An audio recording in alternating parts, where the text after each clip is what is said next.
তেখেতৰ ভাষণ প্ৰদান কৰিবৰ বাবে অনুৰোধ জনালোঁ।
ভাৰতীয় জনতা পাৰ্টীৰ অসম প্ৰদেশৰ জ্যেষ্ঠ নেতা উপসভাপতি শ্ৰদ্ধেয় তপন কুমাৰ গগৈ ডাঙৰীয়া,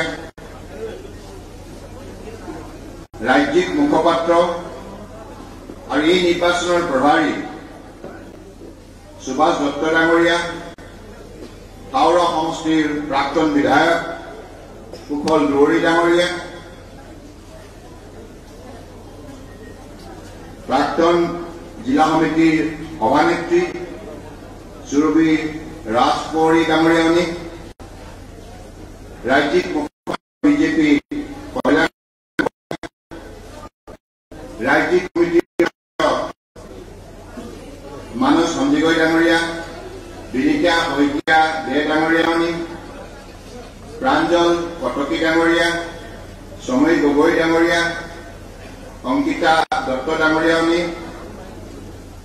আৰু প্ৰহ্লাদ গোৱালা ডাঙৰীয়া, ৰাজ্যিক মুখপাত্ৰ অসম অলিম্পিক সংস্থাৰ সাধাৰণ সম্পাদক লক্ষ্য কোঁৱৰ ডাঙৰীয়া, জিলা পৰিষদৰ প্ৰাৰ্থীসকল দিচাংমুখ জেডপিচিৰ অজিত চাংমাই ডাঙৰীয়া, ৰংপুৰ জেডপিচিৰ মধুস্মিতা চেতিয়া স্বৰ্ণকাৰ ডাঙৰীয়ানী, জকাইচুক জেডপিচিৰ হৰিকৃষ্ণ নেওগ ডাঙৰীয়া আৰু মৰাবজাৰৰ ৰবিকা চেতিয়া সন্দিকৈ ডাঙৰীয়ানী আৰু এপিৰ আগন্তুক নিৰ্বাচনৰ প্ৰাৰ্থীসকল, পৰম শ্ৰদ্ধাৰ ৰাইজ আৰু সাংবাদিক বন্ধুসকল, জয় জয়ন্তী। আজি প্ৰচাৰ সভাত অংশগ্ৰহণ কৰা সমবেত সমূহ ৰাইজলৈ মই অসমীয়া নৱবৰ্ষ আৰু ৰঙালী বিহুৰ উপলক্ষে আন্তৰিক শুভেচ্ছা আৰু শ্ৰদ্ধা জ্ঞাপন কৰিছোঁ। জ্যেষ্ঠ ব্যক্তিসকলৰ শিৰচনত মূৰ দুৱাইছোঁ, আশীষ বিচাৰিছোঁ। পৰম শ্ৰদ্ধাৰ শিৱসাগৰ জিলাৰ ৰাইজ, আপোনালোক সজাগ সচেতন নাগৰিক হিচাপে সকলোৱে অৱগত যে ভাৰতবৰ্ষৰ শাসন ব্যৱস্থা এই পঞ্চায়ত ৰাজ ব্যৱস্থা আমাৰ গ্ৰাম্য অঞ্চলৰ উন্নয়নৰ বাবে কিমান গুৰুত্বপূৰ্ণ। গ্ৰাম্য অঞ্চলত বসবাস কৰা প্ৰতিগৰাকী ব্যক্তি আজি তেখেতসকলে যদি ভাৰত সংবিধানে প্ৰদান কৰা মৌলিক অধিকাৰসমূহ ভোগ কৰিব লগা হয়, তেতিয়াহ'লে তৃণমূল পৰ্যায়ে স্থানীয় চৰকাৰ, যাক লোকেল সেল্ফ গভৰ্ণমেণ্ট বুলি কোৱা হয়, এই চৰকাৰখন অত্যন্ত শক্তিশালী হ'ব লাগিব। আৰু এই চৰকাৰে শক্তিশালী ৰূপত যদি কাৰ্যনিৰ্বাহ কৰে, গাঁও পঞ্চায়তৰ অধীনত থকা প্ৰতিটো ৱাৰ্ডৰ প্ৰতিটো পৰিয়াল যদি ৰাজ্য চৰকাৰ, কেন্দ্ৰীয় চৰকাৰ বিভিন্ন আঁচনিৰ পৰা যদি লাভান্বিত হয়, সামাজিক ন্যায়, অৰ্থনৈতিক উন্নয়ন লাভ কৰিবলৈ সক্ষম হয়, তেতিয়াহ'লে প্ৰতিটো পৰিয়ালে মৰ্যাদা সহকাৰে জীৱন নিৰ্বাহ কৰিবলৈ সক্ষম হ'ব আৰু সংবিধানে প্ৰদান কৰা প্ৰাপ্য অধিকাৰ ভোগ কৰিব পাৰিব। গতিকে সেইখিনি গুৰু দায়িত্ব বহন কৰাৰ বাবেই পঞ্চায়ত ৰাজ ব্যৱস্থা। গতিকে নিৰ্বাচিত প্ৰতিনিধিসকলে এই কথা মনত ৰাখিবই লাগিব। কাৰণ আমাৰ ভাৰতবৰ্ষৰ প্ৰায় 7 লাখখন গাঁও আছে। অসমৰ বুকুতে 26,000খন গাঁও আছে। গাঁও পঞ্চায়তৰ দিনত চাহ বাগিচাও আছে, গাঁও আছে, পাহাৰ আছে, ভৈয়াম আছে। গতিকে আজিৰ তাৰিখত অসমক যদি ভাৰতবৰ্ষৰ বুকুত শক্তিশালী উন্নত ৰাজ্য হিচাপে গঢ়ি তুলিব লগা হয়, যিটো বৰ্তমান মাননীয় মুখ্যমন্ত্ৰী ডক্টৰ হিমন্ত বিশ্ব শৰ্মা ডাঙৰীয়াই অসমৰ বৰাক ব্ৰহ্মপুত্ৰ পাহাৰ ভৈয়ামৰ 3,40,00,000 লোকৰ বাবে এটা লক্ষ্য স্থিৰ কৰিছে যে আগন্তুক দিনত আমি ভাৰতবৰ্ষৰ বুকুত অন্যতম শক্তিশালী উন্নত ৰাজ্য হিচাপে নিজৰ পৰিচয় দাঙি ধৰিবৰ বাবে সংকল্পবদ্ধ হওঁ। গতিকে সেই লক্ষ্যত উপনীত হ'ব লগা হ'লে আমাৰ অসমৰ বুকুত বসবাস কৰা প্ৰতিটো পৰিয়াল আত্মনিৰ্ভৰ হ'ব লাগিব, সেল্ফ ৰিলায়েণ্ট ফেমিলি হ'ব লাগিব। অৰ্থাৎ কাৰো ওচৰৰ হাত নপতাকৈ প্ৰতিটো পৰিয়ালে যদি অৰ্থনৈতিকভাৱে সবল হয়, স্বাৱলম্বী হয়, এই পৰিয়ালটোৱে মৰ্যাদা সহকাৰে জীৱনৰ বাটত আগবাঢ়ি যাবলৈ সক্ষম হ'ব। গতিকে সেই লক্ষ্যৰে পঞ্চায়ত ৰাজ ব্যৱস্থা।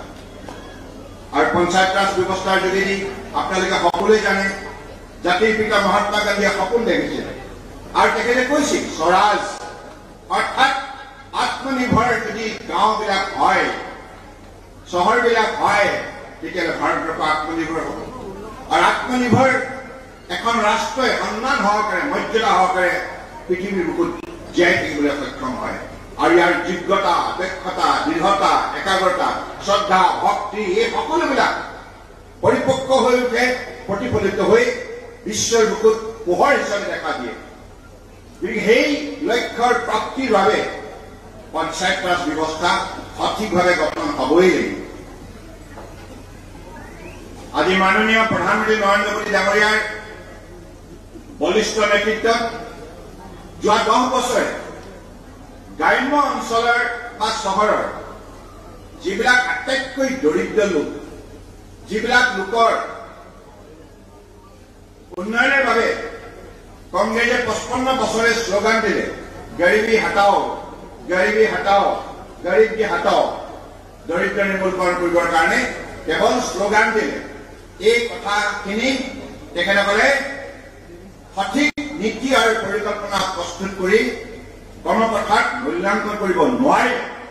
That is the biggest failure of Congress regime in the last 55 years. 55 বছৰৰ শাসনকালৰ আটাইতকৈ ডাঙৰ বিফলতা। ইয়াৰ মূল বিফলতাৰ কাৰণ আছিল তেখেতসকলৰ কোনো ধৰণৰ নীতি নাছিল, সৎ নীতি নাছিল, নেতাও নাছিল আৰু তেখেতসকলৰ চৰিত্ৰও নাছিল। যি চৰিত্ৰ দেশৰ বাবে সদায় সমৰ্পিত হৈ কাম কৰা, মানসিকতা গঢ় দিব পাৰে, তেনেধৰণৰ চৰিত্ৰ, ৰাষ্ট্ৰীয় চৰিত্ৰ, দেশভক্তৰ চৰিত্ৰ নিৰ্মাণ কৰিব নোৱাৰিলে সেইভাবে কংগ্ৰেস বিফল হল। কিন্তু মাননীয় প্ৰধানমন্ত্ৰী নৰেন্দ্ৰ মোদী ডাঙৰীয়াই কেৱল 10 বছৰ কংগ্ৰেছৰ তুলনাত ই একেবাৰে নিচেই কম সময় 10 বছৰ ভিতৰত সমগ্ৰ ভাৰতবৰ্ষত এটা আমূল পৰিৱৰ্তন আনিলে। কেনেকে সম্ভৱ হল? এইকাৰণে সম্ভৱ হল মোদী ডাঙৰীয়াই গোটেই ৰাষ্ট্ৰখনৰ সমাজ জীৱনক ভালদৰে অধ্যয়ন কৰিলে, গৱেষণা কৰিলে আৰু তেখেতে ঠিৰাং কৰিলে যে এইখন ৰাষ্ট্ৰক যদি বিশ্ব শ্ৰেষ্ঠ ৰাষ্ট্ৰ কৰিব লগা হয় তেতিয়াহ'লে ভাৰতবৰ্ষৰ প্ৰতিটো পৰিয়ালক লগত লৈ, প্ৰতিটো জাতি জনগোষ্ঠী ভাষাভাষী ধৰ্মাৱলম্বীক লগত লৈ আমি সকলোৱে সঠিক পৰিকল্পনা, সঠিক নীতিৰ আধাৰত, সঠিক আঁচনিৰ আধাৰত আমি পৰিশ্ৰম কৰিব লাগিব। কঠোৰ পৰিশ্ৰমৰ যোগেদিহে পৰিৱৰ্তন সম্ভৱ আৰু সেই পৰিশ্ৰম হ'ব লাগিব সততা আৰু নিষ্ঠা, সমৰ্পিত ভাৱনাৰে নিস্বাৰ্থভাৱে দেশ সেৱাৰ কামত আত্মনিয়োগ কৰিলে আমি পৰিৱৰ্তন আনিব পাৰিম। সেই নীতি হাতত লোৱাৰ ফলত আৰু তাক কাৰ্যকাৰী ৰূপ দিবৰ বাবে সমগ্ৰ ভাৰতবৰ্ষতে শাসন ব্যৱস্থাটো স্বচ্ছৰ নিকা কৰি তুলিলে। কংগ্ৰেছৰ দুৰ্নীতি ভ্ৰষ্টাচাৰে শাসন ব্যৱস্থাটো ভাঙি চিঙি চুৰমাৰ কৰিছে, দুৰ্বল কৰিছে।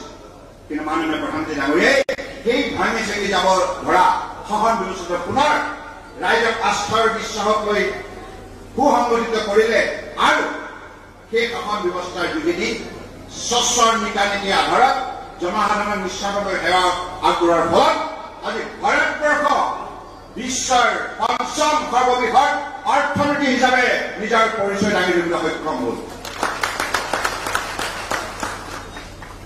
এখন দেশত যেতিয়া এজন আদৰ্শৱান নেতা থাকে, সৎ আৰু নিষ্ঠাৱান, ৰাইজৰ প্ৰতি সমৰ্পিত ভাৱনা থকা, ৰাষ্ট্ৰভক্তি থকা যদি নেতা থাকে, সেই নেতাই আমূল পৰিৱৰ্তন আনিব পাৰে। মোদী ডাঙৰীয়াই আজি দৃষ্টান্তমূলক উদাহৰণ দাঙি ধৰিলে। সমগ্ৰ ভাৰতবৰ্ষৰ প্ৰতিখন ৰাজ্য, প্ৰতিখন কেন্দ্ৰীয় শাসিত অঞ্চলৰ প্ৰতিটো পৰিয়ালক আজি প্ৰাপ্য অধিকাৰ ভোগ কৰাৰ এটা সুন্দৰ পৰিৱেশ প্ৰদান কৰিলে। সেইবাবে আজি তেখেত কেৱল ভাৰতবৰ্ষৰ 140 কোটি 84 লাখ লোকৰ মাজতেই জনপ্ৰিয় এনে নহয়, বিশ্বৰ সৰ্বাধিককৈ জনপ্ৰিয় যদি ৰাজনৈতিক নেতা বৰ্তমান সময়ত কোনোবা আছে সেইগৰাকী হৈছে নৰেন্দ্ৰ মোদী ডাঙৰীয়া। গতিকে পৰম শ্ৰদ্ধা ৰাইজ, মাননীয় প্ৰধানমন্ত্ৰী ডাঙৰীয়াই যোৱা 10 বছৰে সবকা সাথ সবকা বিকাশ, সবকা বিশ্বাস সবকা প্ৰয়াস এই নীতিৰ আধাৰত সমগ্ৰ ভাৰতবৰ্ষৰ জনগণক লগত লৈ যি যাত্ৰা আৰম্ভ কৰিলে, ইয়াৰ ফলশ্ৰুতিত আজি পৰিৱৰ্তন সম্ভৱ হল। স্বৰ্গদেউ চাওলুং চুকাফাই ত্ৰয়োদশ শতিকাত বৰ অসম নিৰ্মাণ কৰাৰ বাবে সকলো জাতি জনগোষ্ঠীক লগত লৈছে, আস্থা আৰু বিশ্বাসত লৈছে। আৰু সেই একে নীতিকেই মাননীয় প্ৰধানমন্ত্ৰী ডাঙৰীয়াই সবকা সাথ সবকা বিকাশ নামেৰে নামাংকন কৰি সাৰ্বজনীন গণতান্ত্ৰিক নীতি অৱলম্বন কৰি সকলোকে সমমৰ্যাদা, সম অধিকাৰ, সম বিকাশৰ বাতাবৰণ সৃষ্টি কৰি আজি ভাৰতবৰ্ষত পৰিৱৰ্তন আনিলে।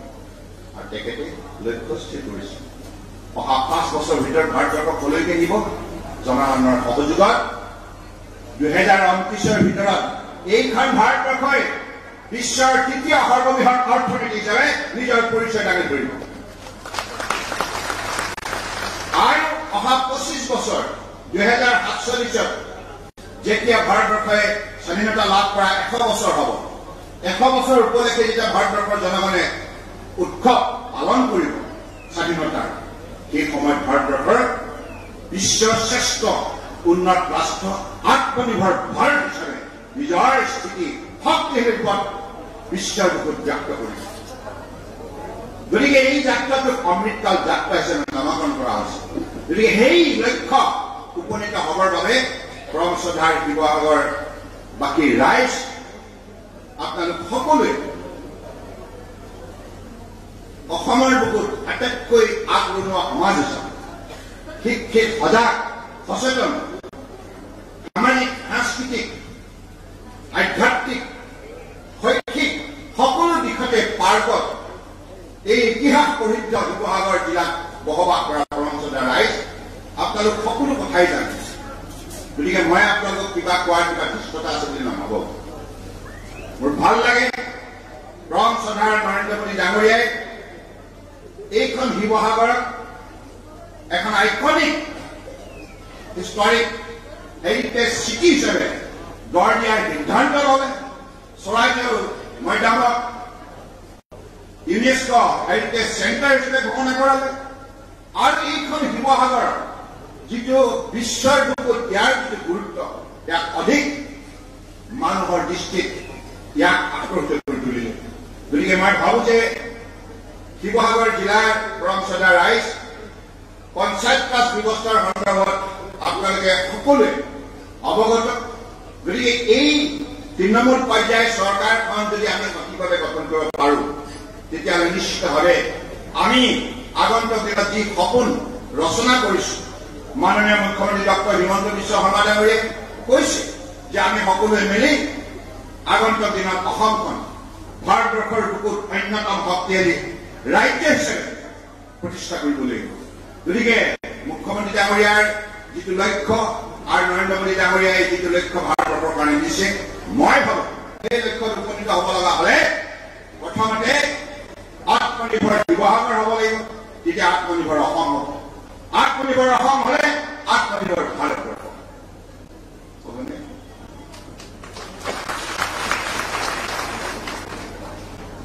মই এতিয়া ৰাইজ আপোনালোকৰ ওচৰত মই আহিছো, আপোনালোকৰ শ্ৰীচৰণৰ মূৰ দুৱাই আমাৰ প্ৰাৰ্থীসকলে আশীষ বিচাৰে, সমৰ্থন বিচাৰে।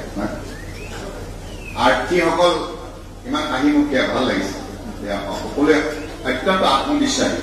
মোৰ তেখেতসকলৰ মুখমণ্ডলবিলাক চাই মোৰ এনেকুৱা ধাৰণা আছে সকলোৱে বিপুল ভোটত আপোনালোকৰ আশীৰ্বাদ লৈ জয়যুক্ত হ'ব। জয়যুক্ত কৰাবনে? খোলাখুলিকে ক'ব দেই। গণতন্ত্ৰত ৰাইজে হৈছে সৰ্বোচ্চ শক্তি, আৰু ভাৰতবৰ্ষৰ গণতন্ত্ৰৰ কথা আপোনালোকে জানে। Doctor BR. আম্বেদকাৰ ডাঙৰীয়াই যিখন সংবিধান আমাক উপহাৰ দিলে, এই সংবিধানখনে আজি আমাক সুন্দৰ বিধি ব্যৱস্থা প্ৰদান কৰিছে। যি সংবিধানৰ যোগেদি পাৰ্লিমেণ্ট, এছেম্বলি, ৰাজ্য চৰকাৰ, কেন্দ্ৰীয় চৰকাৰ বিভিন্ন ধৰণে চৰকাৰ গঠন কৰাৰ পদ্ধতি প্ৰদান কৰিলে। আৰু এই সংবিধানখনৰ ছত্ৰছায়াত থাকি আজি ভাৰতবৰ্ষই ৭৮ বছৰ সম্পূৰ্ণ কৰিলে। গতিকে সেইগৰাকী মহান আইনজ্ঞ আদৰ্শ পুৰুষ ডক্টৰ বি.আৰ. আম্বেদকাৰলৈ মই জনসাধাৰণৰ তৰফৰ পৰা, শিৱসাগৰবাসী ৰাইজৰ তৰফৰ পৰা কোটি কোটি প্ৰণিপাত যাচিছো। আৰু সেইখন সংবিধানে যিখন গণতন্ত্ৰ গঢ় দিলে, আজি ভাৰতবৰ্ষ বিশ্বৰ আটাইতকৈ ডাঙৰ গণতান্ত্ৰিক দেশ, আৰু গণতন্ত্ৰৰ জন্মস্থান এইখন ভাৰতবৰ্ষে। ভাৰতবৰ্ষে সেইকাৰণে কোৱা হয় মাদাৰ অফ ডেমক্ৰেচি। অৰ্থাৎ গণতন্ত্ৰৰ যদি উৎপত্তি কৰবাত হৈছে, এই উৎপত্তি স্থলটো হৈছে ভাৰতবৰ্ষ।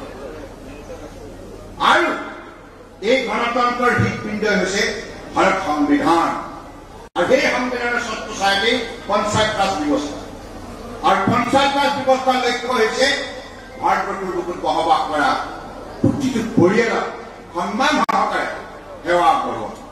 আৰু আজিৰ তাৰিখত আপোনালোকে শুনি ভাল পাব যে নৰেন্দ্ৰ মোদী ডাঙৰীয়াৰ সঠিক নীতি আৰু পৰিকল্পনাৰ ফলশ্ৰুতিত, সুশাসন ব্যৱস্থাৰ ফলশ্ৰুতিত আজি ভাৰতবৰ্ষত 10 বছৰৰ ভিতৰতে 25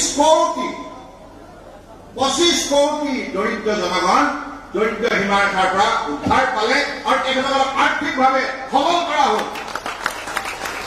এই 25 কোটিৰ লগত ঘৰো নাছিল, বিজুলী নাছিল, বিশুদ্ধ খোৱাপানী নাছিল, অন্নমন্ত্ৰীও নাছিল, পুত্ৰ কন্যাই পঢ়িবৰ কাৰণে ল'ৰা ছোৱালীৰ বাবে খৰচো নাছিল, নৱজাতক শিশু পুষ্টিকৰ খাদ্যও নাছিল।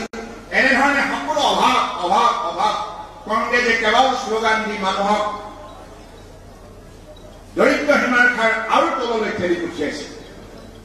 অনিশ্চয়তাৰ মাজত এই 25 কোটি লোকে বসবাস কৰিছিল। কিন্তু মাননীয় প্ৰধানমন্ত্ৰী ডাঙৰীয়াই নিজে এজন দৰিদ্ৰ পৰিয়ালৰ সন্তান হিচাপে দৰিদ্ৰ লোকৰ ইয়াৰ বেদনা উপলব্ধি কৰে। আৰু সেই মানৱীয় দৃষ্টিভংগীৰে নিৰন্তৰ সেৱা কৰাৰ বাবে আজি 25 কোটি লোকৰ অৱস্থা টনকীয়া হ'ল।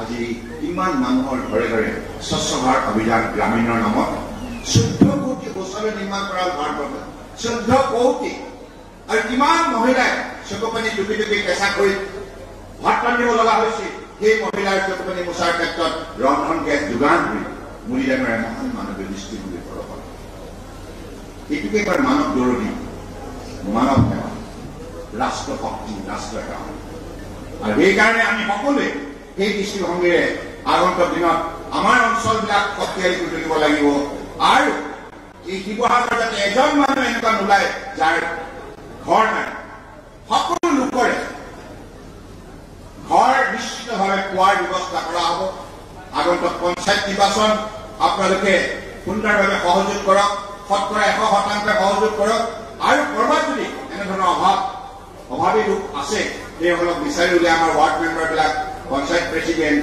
এপি জেডপিচি মেম্বাৰবিলাকে কেৱল খবৰ দিলে হ'ল বৰ্তমান ৰাজ্য চৰকাৰৰ নেতৃত্ব বহন কৰা ডক্টৰ হিমন্ত বিশ্ব শৰ্মা ডাঙৰীয়াৰ নেতৃত্বত প্ৰতিটো পৰিয়ালৰ এই অভাৱ অভিযোগবিলাক সম্পূৰ্ণৰূপে নাইকিয়া কৰাৰ বাবে ইতিমধ্যে উদ্যোগ লৈছে আৰু ভৱিষ্যতলৈ উদ্যোগ ল'ব এই ক্ষেত্ৰত মাননীয় প্ৰধানমন্ত্ৰী ডাঙৰীয়াই সদায় শতকৰা 100% সহযোগিতা থাকিব গতিকে মই ভাবোঁ যে শিৱসাগৰত সুন্দৰভাৱে ভাৰতীয় জনতা পাৰ্টি যিসকল পাৰ্টি আছে তেখেতসকলক আপোনালোকে নিশ্চিতভাৱে সহযোগ কৰিব ভোট দিব জয়যুক্ত কৰিব আৰু মই দলৰ এগৰাকী কাৰ্যকৰ্তা হিচাপে জ্যেষ্ঠ কাৰ্যকৰ্তা হিচাপে এটি কথা ক'ব বিচাৰোঁ নিৰ্বাচিত হোৱাৰ পাছত আমাৰ জেডপিচি হওক এপি হওক পঞ্চায়ত প্ৰেচিডেণ্ট ৱাৰ্ড মেম্বাৰ হওক কোনোৱে কিন্তু দুৰ্নীতি কৰিব নোৱাৰে দুৰ্নীতিৰ ক্ষেত্ৰত আমাৰ দলৰ নীতি স্পষ্ট শূন্য সহনশীলতা জিৰ' টলাৰেঞ্চ কোনোবাই যদি নিৰ্বাচিত হৈ পেলাই দুৰ্নীতি কৰে তেওঁৰ বিৰুদ্ধে কঠোৰ শাস্তিমূলক ব্যৱস্থা লোৱা হয় ৰাইজ মই আপোনালোকক বিনম্ৰ হাত জোৰি কৰি অনুৰোধ জনাইছো আজি আপোনালোকৰ ওচৰত আহিছো আপোনালোকক সঁহাৰি বিচাৰি আপোনালোক আহক মই মঞ্চলৈ মাতিছো আমাৰ প্ৰাৰ্থীসকলক অলপ আশীৰ্বাদ দিয়ক আপোনালোকে